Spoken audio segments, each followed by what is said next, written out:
Hey yo guys, so I got to talking. Muh.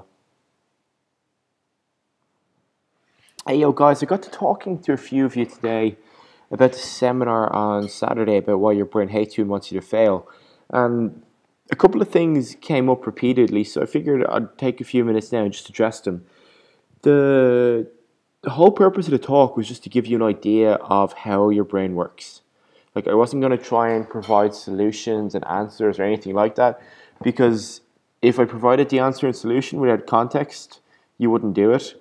And if I tried to give you context, i.e., let you know how stuff works, and then provide answers and solutions on the same day, it would have lasted too long and you would have been absolutely exhausted and you wouldn't got anything out of it anyway.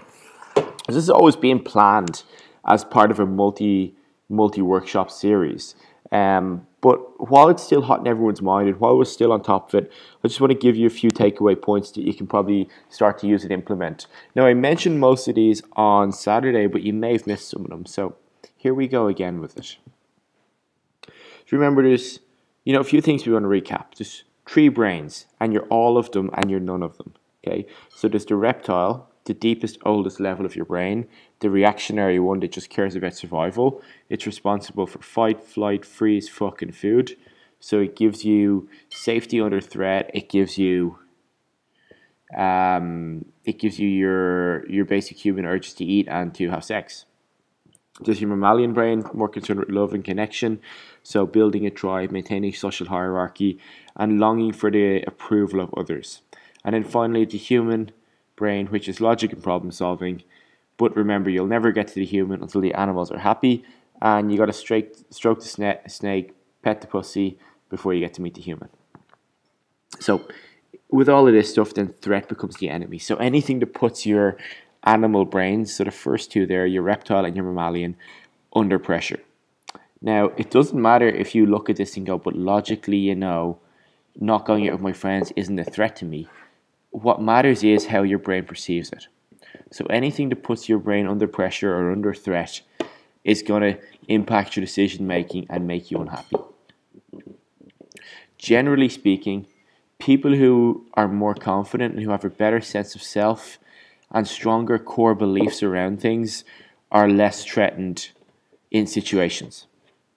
So, that kind of makes sense. The more you believe in yourself and the more confidence you have, the less likely you are to feel under threat. So the real question becomes, how can you start to develop that confidence, and how can you become less reactionary to outside forces and to other people's opinions and to things that go on that you have no control over? And the answer is, you can't just do it straight away. It's a process that develops over time. So threat in this is the enemy. You want to stay away from anything that threatens your brain. Staying out of threat then leads to better decisions and allows you to be more happy. But the real question is, how the hell do I go and apply it? So in real life, IRL, there's two or three things I just want you to think about really quickly. So I've actually gone and probably put these in the wrong order. But the first one is do an environment scan. And seriously, I can't recommend this enough.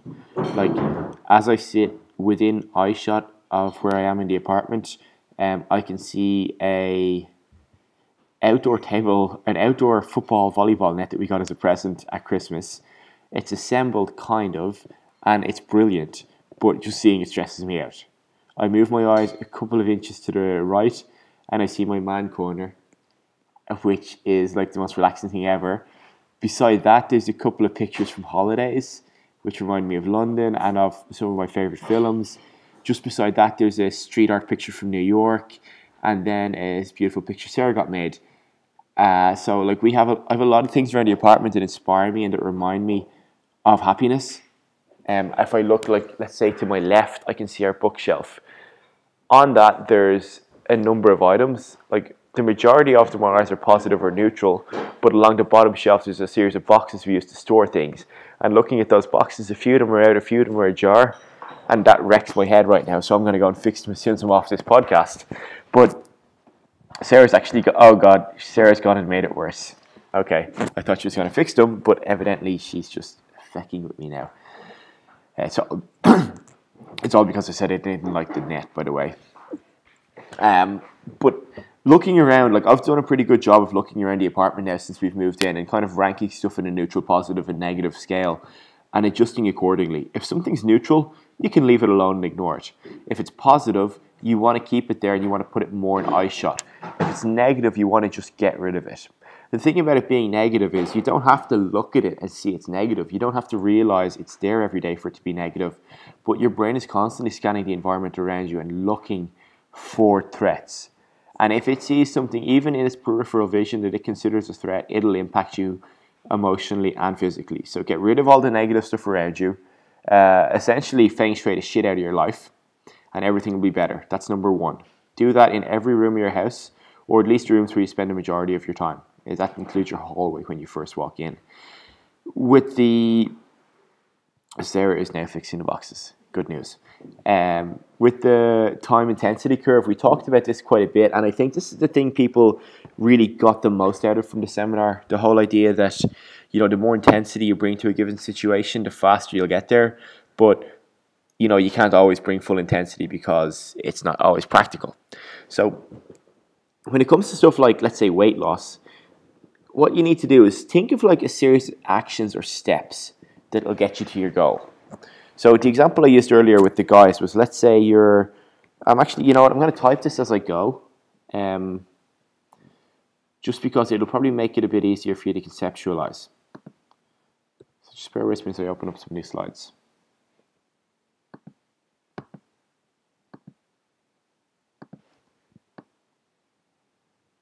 So let's say you got a fat loss goal. So right now, training 3 times a week, eating okay, like maybe, let's say 2 out of every 5 meals is good. You know, or even easier, let's say 1 meal a day is good.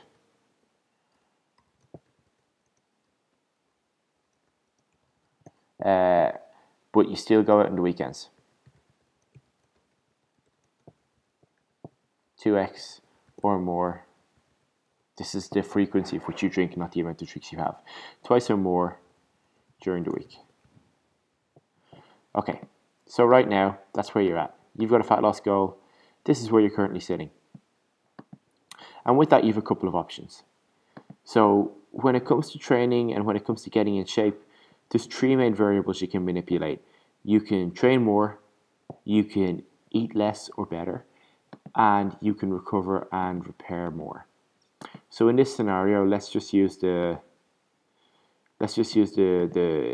training as the starting point, okay? So training, you can go to 4x per week, gym, 4x, or, you know, even 5x per week in the gym.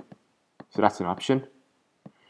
Another option might be you can do, you know, 3x sprint sessions per week.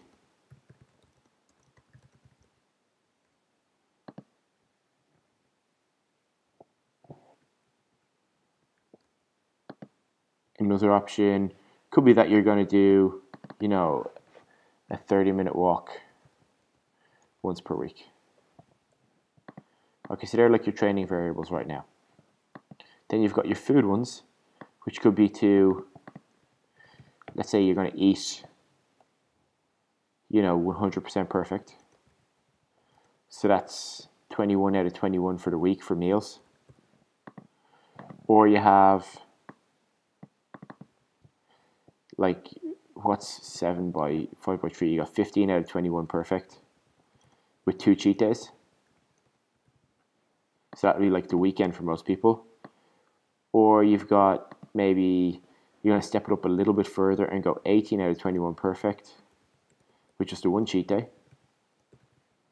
And then the other option becomes something like, you know, I'm just going to have 1 protein shake and a healthy snack per day. So what we've got here is a number of options you can choose. So let's say you're sitting in front of me and you said, I need to lose weight, or I want to lose weight for a holiday coming up. So with a holiday coming up, you know you have a very little time, so you need to bring more intensity to it. So obviously you have to go a little bit harder. But if your general goal is to just feel better, look better, and get healthier, and I say, okay, well, to get there fast, we've got to train 5 days a week. We've got to do 3 sprint sessions and fit in a 30-minute walk. I want you to eat 100% perfectly, and I need you to have a healthy protein shake. That's a shake and a snack. A healthy protein shake and snack each day. If you're anything like most people, you're going to look at me and, well, depending on what your threat reaction is, you'll do two things. You'll either tell me I'm a fucking idiot and to go piss myself. That would be your fight response. Your freeze response would be just look at me and say nothing.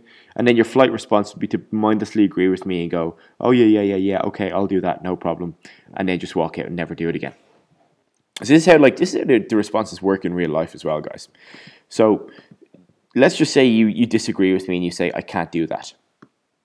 In this scenario, then we have to go, well, what can you do? What can you realistically expect to do? Can you just train 4 times a week?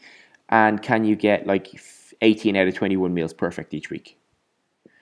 At that, depending on how you react, you may say yes or no. And then we just start to negotiate and go back and forth.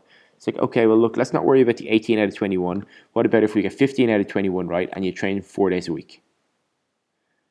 Or you could ignore this altogether and keep your 3 times a week training and do a 30-minute walk. Okay, so now at this stage, we've bargained back to, okay, look, you're going to train 3 times a week, you're going to do a 30-minute walk for me, and then you're going to do 15 meals out of 21 perfect. At that point, you might be starting to go, yeah, cool, I can probably handle that.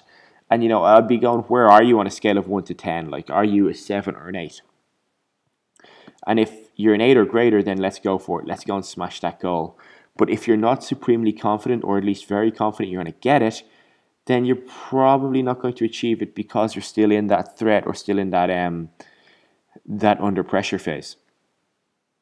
So really, like, when I say you need to develop a series of steps to your goal, you need to think about the things you know probably need to happen for you to achieve your goal, whatever that is. So if that was for, like, you can use it in college exams. If that was for your leaving cert and you wanted to get 600 points, or you said you wanted 600 points, you know you'd need to study, like, basically all day, every day for a year, which you probably wouldn't do. But what would you be willing to do? Would you put in an hour a day for 2 years previously?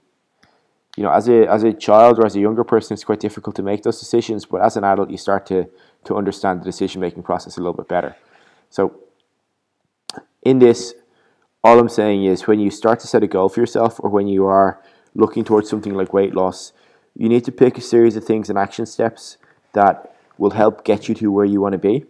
And obviously, if it's weight loss or strength or anything like that, then we can help you. That's what we're here for. But I want you to be able to understand how to use this in every aspect of your life as well. So it applies to business, it applies to school, it applies to relationships, it applies to a huge amount of things.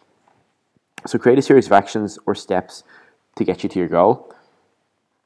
Go wild when you think about them. Think about the biggest, you know, BHAGs, big, hairy, audacious goals. Pick the biggest things you need to do. Pick crazy high levels of commitment and difficulty, and then start to backtrack them. Start to work down the chain until you get to the simplest, easiest part. So, for example, let's do this one more time.